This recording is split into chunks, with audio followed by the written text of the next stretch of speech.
Hey everyone, Dash Attack here. So, it's been a while since I've done a show review.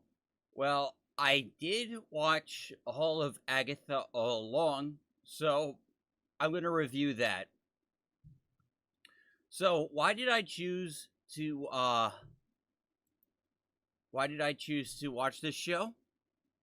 Well, for one, I actually do like the Agatha character, and I didn't hate WandaVision, but this show is almost nothing like WandaVision, and I don't know, the Agatha in this show is now I'd say like her characterization is pretty much the same, but we definitely learn more about her.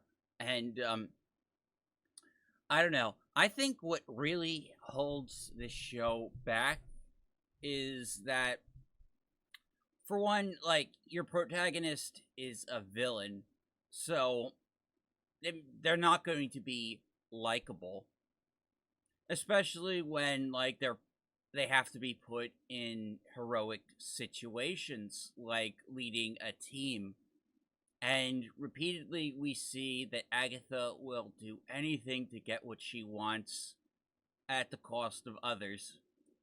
And even like their attempts to make her sympathetic at the end of the show, we still see she's just a horrible, horrible person. So I'll briefly describe what happened. Okay, the first episode is pretty much a fake episode. It's like a continuation of WandaVision, except with a cop drama. We see Detective Agnes trying to solve the murder. And then we find out, we do get some clues about, stuff that's gonna happen later. And of course, like, the previews will point those clues out instead of having the audience figure them out on a rewatch. They'll just point them out. Oh, this is what you missed. That was important in this. Later on in both the recaps and in the show itself. But anyway, it ends with Agatha finding out the murder victim is Wanda, and that she is Agatha all along. Like the show, like the song. Ha ha ha.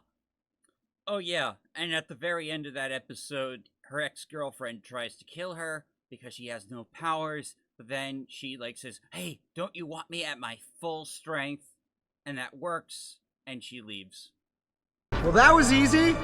So Agatha and this mysterious gay teen go off on an adventure to track down a coven of witches that they can use to unlock the Witch's Road, which can restore Agatha's powers and give them all something they want. So they're all looking for something at the end of the road. So they do this incantation. The wraiths from Lord of the Rings come, and they go down a trapdoor where they have to do all these zany trials, and they dressed in all these costumes in every trial.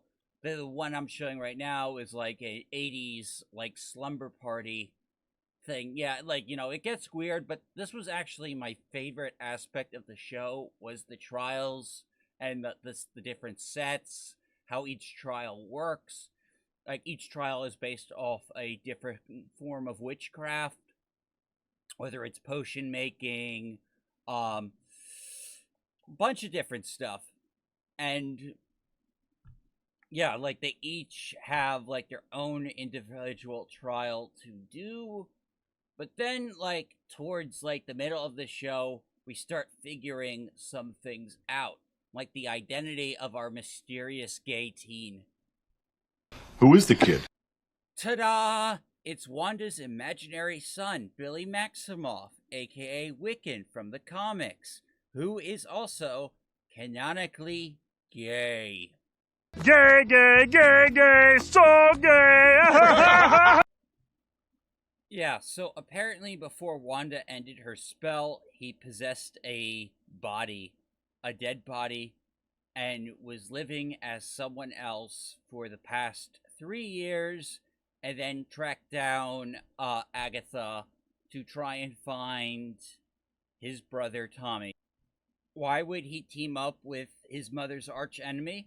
Well, he doesn't consider Wanda his mother, but he considers Tommy his brother. So I don't know. The writing is all over the fucking place. And when it comes to this plot line, kid doesn't know who the fuck he is.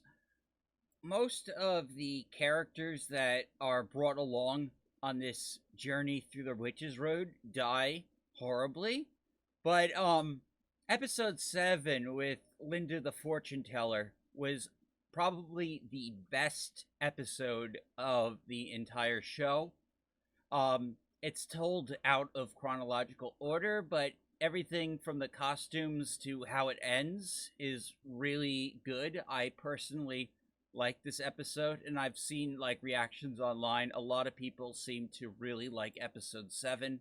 I thought it was very well done, and this one was definitely, she was the best character of the entire show, hands down. So then we arrive at episode 8, where Agatha and Wiccan fight Death, who was Agatha's ex-girlfriend. And so they fight, and having the first thing that resembles Marvel, and it lasts very, very quickly, ends with her kissing and dying. Agatha, that is. Agatha kisses her, and she dies. The end. But wait, what if Agatha didn't die? She's a ghost now. Ha. Yeah, so apparently, the Witch's Road was just something she made up with her dead son sometime in the 16th century, and, had been using it to lure witches so she could absorb their power, and that was what she was going to do with the witches her and Billy assembled.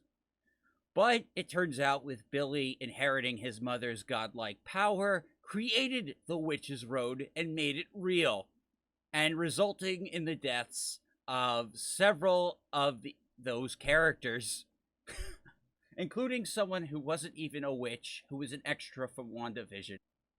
But it's okay, you see, because she has a dead son, and it's sad. So Billy can trust her to go find Tommy, even though she's still fucking evil. So yeah, Agatha was almost a good non-Marvel show about witches, but some inconsistent writing and shoddy motivations really just derailed it at the very end. They also tried to really push this as this super like queer show and stuff, and like that turned a lot of people off. I mean, I thought it was like, for the most part, like somewhat interesting, like all the witch lore and stuff, but then you find out the Witch's Road is actually just fake.